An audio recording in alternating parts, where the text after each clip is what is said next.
अस्सलाम वालेकुम, welcome to agenda CSS. मैं हूं सकलेंत जमल और आज हम डिस्कस करेंगे कि क्या पाकिस्तान को ईरान से ऑयल लेना चाहिए, और अगर लेना चाहिए तो फिर उसके लिए पाकिस्तान को क्या क्या करना चाहिए, उसके पाकिस्तान के लिए क्या फ़ायदे हैं या किस तरह से वो पाकिस्तान को हेल्प कर सकता है। So this is going to be another informative video for you. So make sure you like and subscribe. Let's get into the video. जनाब, बात यह है कि पाकिस्तान डिफ़ॉल्ट होने के रिस्क पे है। पाकिस्तान को आईएमएफ से भी कर्ज़े लेने में मुश्किलात पेश आ रही हैं, इकॉनमी को रिस्ट्रक्चर करना पड़ रहा है, काफ़ी सारे टैक्सेस, नए टैक्सेस लगाने पड़ रहे हैं और इन्फ्लेशन बहुत ज़्यादा है पाकिस्तान में। सो इस सारे सिनेरियो में पाकिस्तान को क्या करना चाहिए? बात यह है कि पिछली एक दो वीडियो में हमने डिस्कस किया कि पाकिस्तान की इंपोर्ट्स का 34% बाय वैल्यू जो है वो बनता है ऑयल एंड गैस का। तो अगर इतना बड़ा इंपोर्ट बिल हमारा ऑयल एंड गैस से है, जो कि हम डॉलर्स में बाय करते हैं, तो उससे छुटकारा हासिल करने के लिए या फिर इस कंडीशन से निकलने के लिए हमारे लिए आउट ऑफ द बॉक्स सोचना बहुत ज़रूरी है। तो out of the box solution एक ये भी है कि हम ईरान से ऑयल क्यों नहीं परचेज़ कर लेते। पहले भी इलीगली ईरान से ऑयल आता रहा है, लेकिन उसके बारे में भी हुकूमत ने काफ़ी क्रैकडाउन भी किया है और हमें जो इंटरनेशनल पार्टनर्स हैं वो भी कंडेम करते हैं कि जी ये इस प्रैक्टिस को रोका जाए।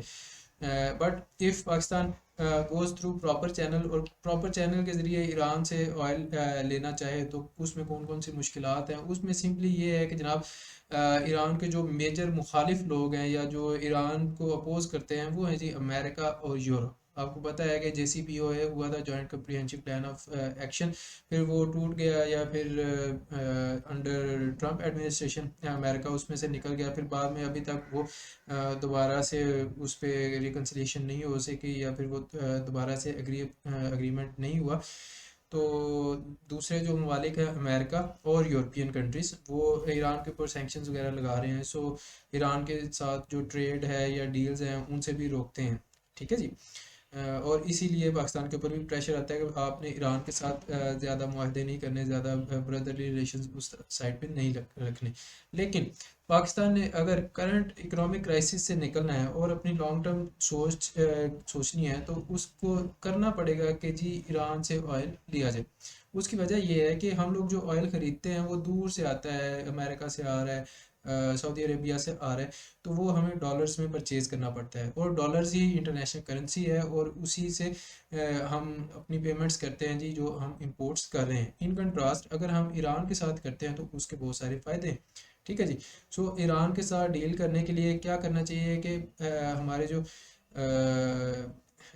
लीडर्स हैं उनको ईरान के साथ निगोशिएट करनी चाहिए एक डील फॉर फ्यूल।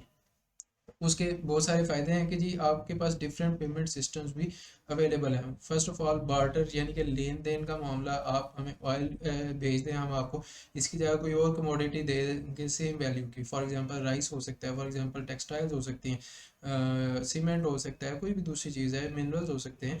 सो ये बार्टर का सिस्टम भी हो सकता है या फिर युआन बेस्ड ट्रेडिंग भी हो सकती है। अब पाकिस्तान जो है वो युआन बेस्ड ट्रेडिंग नहीं करता, क्योंकि पाकिस्तान अमेरिका और चाइना के दरमियान बैलेंस रखना चाहता है, और अगर हम युआन की बेस पे ट्रेडिंग करना शुरू कर दें तो उससे अमेरिका जो है बहुत ज़्यादा नाराज़ होगा।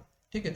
लेकिन अमेरिका को समझाया जा सकता है कि यार देखें, ये हमारी मजबूरी है, हमारा मुल्क डिफ़ॉल्ट होने जा रहा है। सो our survival instinct and survival approach demands us to go for the yuan based trading system के ये सिस्टम जो है पहले रशिया, चाइना, ईरान और काफ़ी सारे दूसरे कंट्रीज भी यूज़ कर रहे हैं। So we can use it in order to diminish our reliance on dollars. तो हमारा डॉलर्स पे रिलायंस कम होगा, हम दूसरी करेंसी में ट्रेड करेंगे।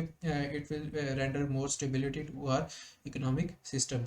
या फिर आप लोकल करेंसीज में भी ट्रेड कर सकते हैं। ठीक है जी। तो ये इसके फ़ायदे हैं कि इसमें मल्टीपल पेमेंट सिस्टम आपके पास मौजूद होंगे। तो करना क्या है पाकिस्तान ने? करना ये है कि जी it should seek waiver in line with those provided to China, India, Turkey, Japan, South Korea, Italy, Greece, Taiwan and Qatar.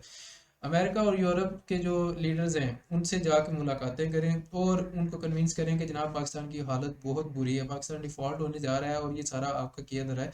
तो अगर आप हमारे खैर ख्वाह हैं, हमारे दोस्त हैं, तो जनाब हमें इजाज़त दें कि हम ईरान से ऑयल ले सकें। It will not only help our regional connectivity, it will also help Pakistan to rescue Pakistan from the shackles of economic crisis, और फिर पाकिस्तान थोड़ी सी सस्टेनेबल डेवलपमेंट की तरफ मूव करना शुरू कर देगा।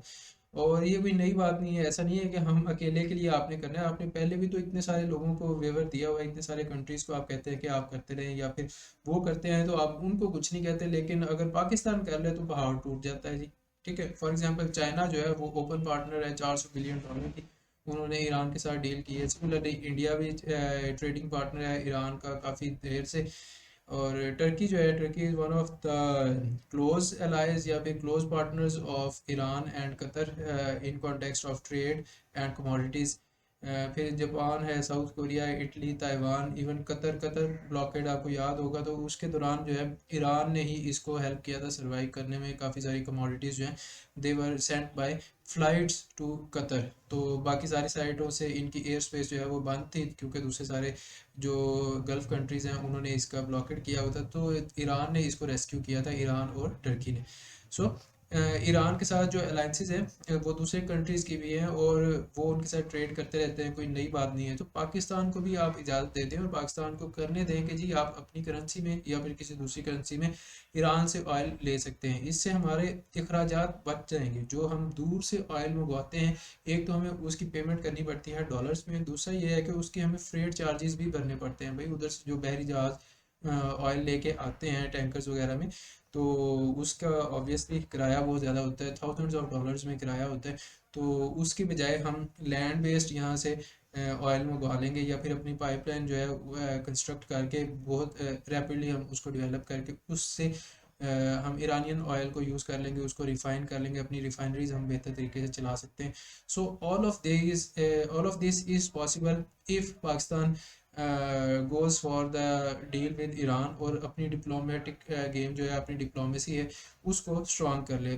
उसके लिए पाकिस्तान का जो फॉरेन ऑफिस है उसको बहुत ज़्यादा तवज्जो करनी पड़ेगी कि जनाब अमेरिका है या फिर यूरोपियन सेंटर्स हैं, उधर के लीडर्स के घरों में जा जा के उनको मनाएंगे कि देखें पाकिस्तान की ये इकोनॉमिक प्रोफाइल है और पाकिस्तान डिफ़ॉल्ट होने जा रहा है, बहुत ज़्यादा रिलायंस है ऑयल एंड गैस पे, तो इतनी ज़्यादा इंपोर्ट्स हम अफोर्ड नहीं कर सकते, या फिर इतने ज़्यादा प्रेशर हम डॉलर की वजह से अफोर्ड नहीं कर सकते। So cut us some slack and let us have the oil from Iran. ठीक है जी, एक तो ये हो गया।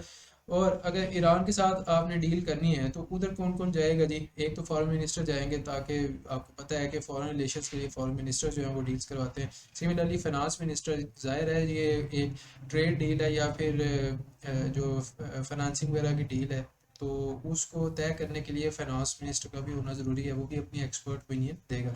सिमिलरली मिनिस्टर ऑफ एनर्जी जो है वो भी बताएगा जी कि हमें कितनी एनर्जी की ज़रूरत है, या फिर हमने कितनी एनर्जी प्रोड्यूस करनी है, उसके हवाले से हमें कितना ऑयल एंड गैस चाहिए।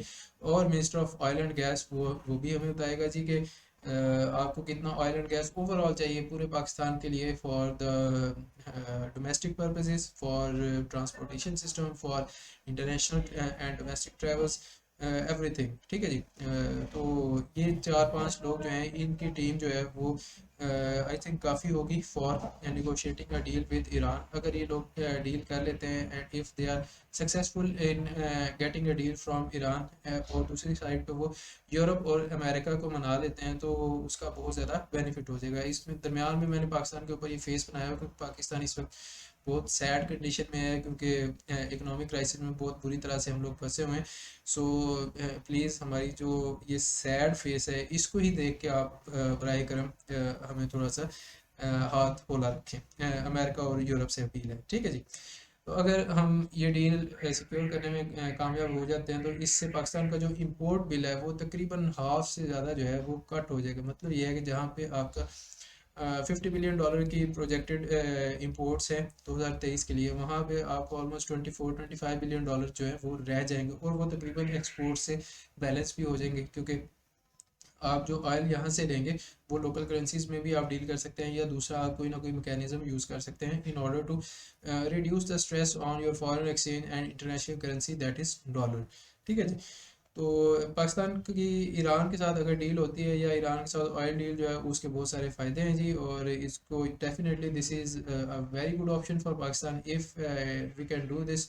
Pakistan can get out of the economic crisis in no time, और आहिस्ता आहिस्ता ये चीज़ जो है पाकिस्तान के लिए रिलायबल भी हो जाएगी। इसके लिए फॉरेन ऑफिस को, फॉरेन मिनिस्टर को और पाकिस्तान के जो एलाइड डिपार्टमेंट्स हैं जैसे मिनिस्ट्री ऑफ फिनांस है या फिर मिनिस्ट्री ऑफ एनर्जी है, इन सारों को बहुत ज़्यादा काम करना पड़ेगा, लिएजॉन में काम करना पड़ेगा, या फिर अपनी जो एफर्ट्स हैं they will have to synergise their efforts in order to secure the benefit और secure the interest of the nation of Pakistan. तो ये थी जी आज की वीडियो। उम्मीद करता हूँ आपको पसंद आई होगी। अगर पसंद आई है तो लाइक और शेयर करें, अपने दोस्तों के साथ शेयर करें, और अगर आप नए हैं इस चैनल पे तो इस चैनल को सब्सक्राइब कर लें। We are on our road to 2000 subscribers. मैं मिलूंगा आपसे नेक्स्ट वीडियो में, तब तक के लिए टेक केयर, अल्लाह हाफिज़।